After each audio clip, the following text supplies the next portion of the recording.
아이스톰입니다. 최근 우리나라를 방문하는 외국인들의 수가 사상 최고치를 갱신하고 있을 정도로 현재 우리나라는 전 세계인들이 꿈꾸는 여행지가 되어가고 있습니다.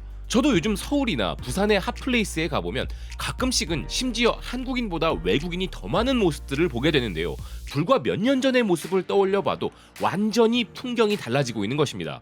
그리고 거기엔 해외 유명인들도 빠지지 않는데요. 그 중에는 인도에서 10년 넘게 방영된 국민 드라마 우리는 어떤 사이일까라는 작품에 8년 넘는 시간 동안 주연을 맡았던 국민 여배우이자 할리우드에서 가장 높은 몸값을 자랑하는 스타이며 인스타 팔로워 1900만 명을 가진 희나 칸이라는 배우와 그녀의 연인이자 프로듀서인 로키 자이스왈도 있었는데 그들의 한국 방문이 인도에서 아주 크게 화제가 되고 있는 상황입니다. 그 이유는 그들이 아주 이색적인 체험을 했기 때문이었는데요. 인도를 대표하는 엔터테인먼트 매체 발리우드 헝가마는 희나 칸과 로키 자이스왈이 한국에서 상징적인 K-드라마의 한 장면을 재현하고 BTS와 드라마 도깨비의 경의를 표했다 전했습니다. 기사는 칸 영화제 레드카펫이 익숙한 인도 최고의 스타 희나 칸이 한국의 한복을 입고 등장해 팬들을 열광시켰다는 것이었는데요. 희나 칸은 한국 드라마 촬영지를 방문하여 그 드라마의 장면을 재현하면서 자신이 진정한 한류 팬임을 직접 보여주었다는 기사였습니다. 그녀는 주문진의 방파제를 방문하여 도깨비의 한 장면을 재현하고 BTS의 뮤직비디오에 등장하는 BTS 버스 정류장을 방문하는 등 한국 대중문화에 대한 찬사를 표현했다는 것인데요.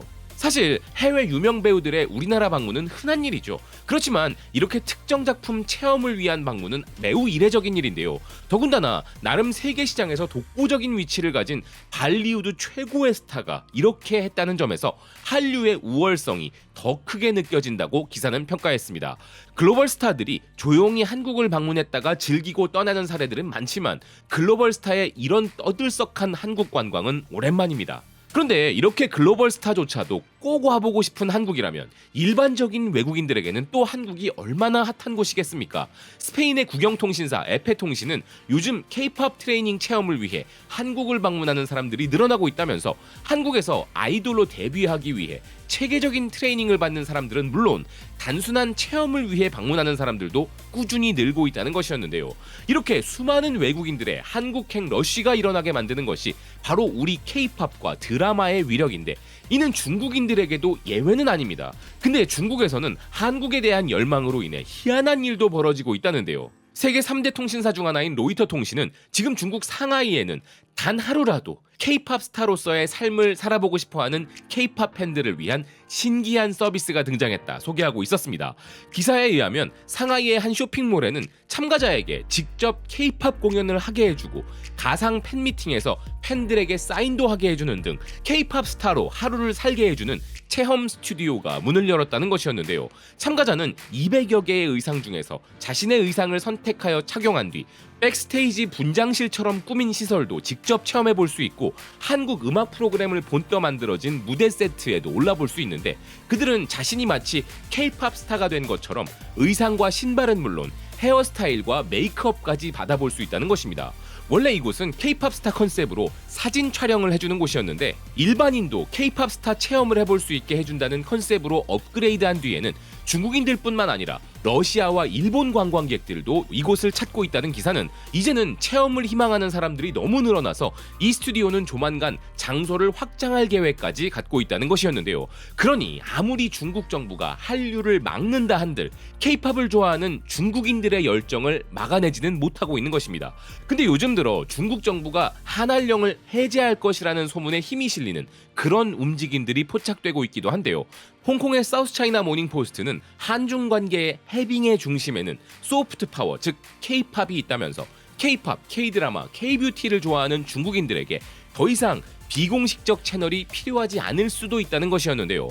한국의 보이밴드 에펙스의 콘서트가 올해 말 중국 본토에서 개최된다는 기사는 이를 계기로 대규모 한류 문화 행사가 재개될 것으로 보인다면서 한중 관계 재건의 중심에는 소프트 파워가 있다는 것이었습니다.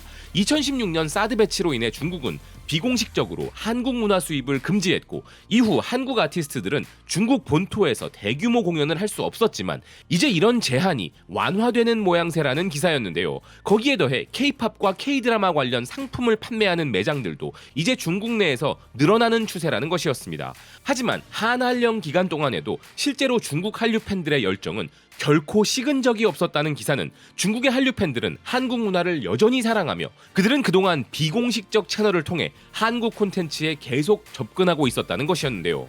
그리고 그들이 최근 비공식적인 채널, 즉 불법으로 가장 많이 즐긴 한류 콘텐츠는 바로 넷플릭스의 한국 드라마 폭삭 소가수다였다는 기사였습니다.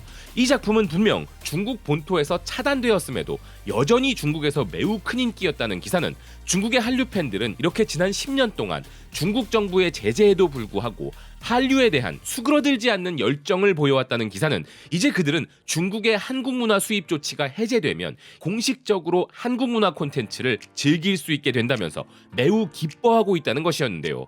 하지만 실제로는 중국 정부가 일부 한국 연예인들에 대한 본토 활동 허가로 생색을 내고 있지만 아직까지도 본격적인 한류 콘텐츠 수입은 막아서고 있죠. 그것은 중국이 다른 나라들처럼 한류를 완전히 개방하면 많은 우려점들이 발생하기 때문인데요. 우선 우리나라 콘텐츠와 스타들의 자유로운 표현이 그들에겐 감당이 안 된다는 점이 가장 큰 부분일 것입니다. 자유와 민주화의 메시지를 담은 문화적 표현들이 그대로 중국 젊은이들에게 노출되고 이식된다면 그들의 통치 방식은 흔들릴 것이기에 곤란해지는 것인데요.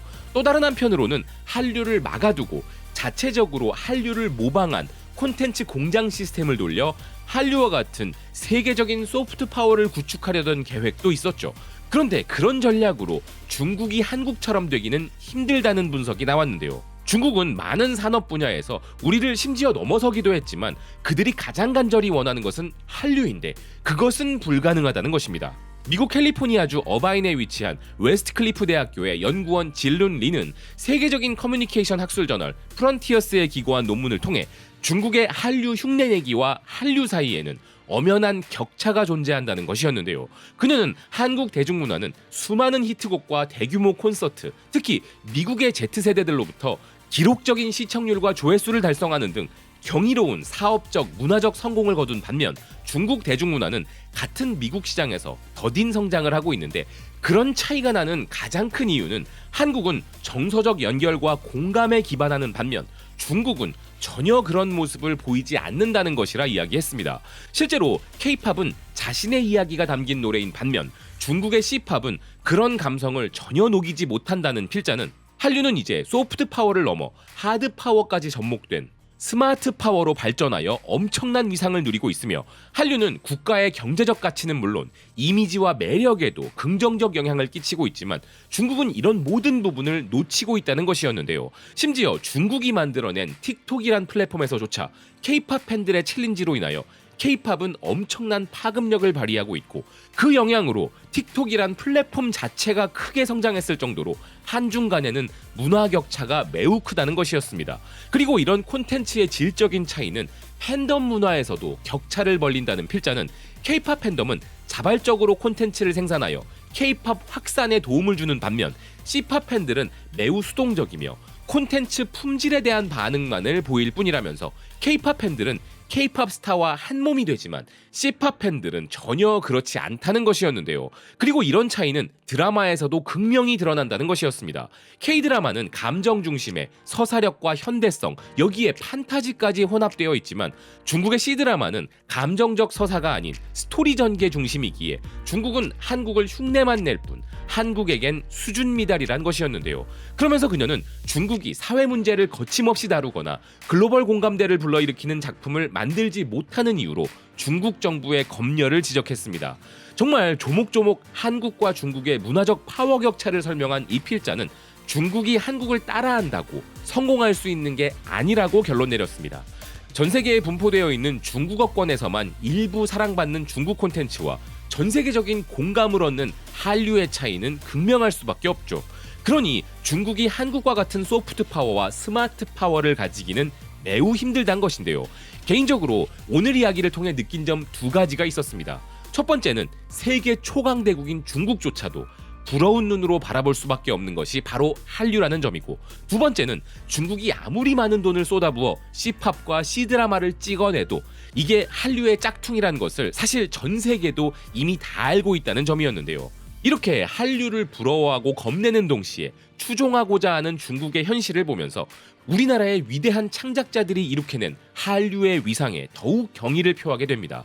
중국의 한한령의 의미는 두려움, 동시에 그들도 갖고 싶다는 욕망이죠. 중국의 수많은 한류 팬들은 중국 정부가 당장 제재를 풀어주길 원하겠지만, 그렇게 되면 얼마 지나지 않아 BTS가 중국 본토 콘서트장에 수만 명의 중국 인민들을 모아놓고 그들에게 자유에 대한 메시지를 전하게 될 텐데, 과연 그런 모습을 중국 정부가 뻔히 지켜볼 수 있을까요? 그리고 중국인들의 모든 스마트폰에도 합법적으로 한국 드라마가 스트리밍 된다면 그 드라마들이 이야기하는 다양한 사회적 부조리에 대한 날카로운 비판들이 더 널리 퍼지게 될 텐데, 그런 것은 또 중국 정부가 감당할 수 있을까요? 과연 중국이라는 독재 국가가 한류 제한 조치를 풀어서 14억 인민들이 자유의 메시지에 노출되는 것을 감당해낼 기백이 있을지 궁금해지는 순간입니다. 시청해주셔서 고맙습니다. 또 뵙겠습니다.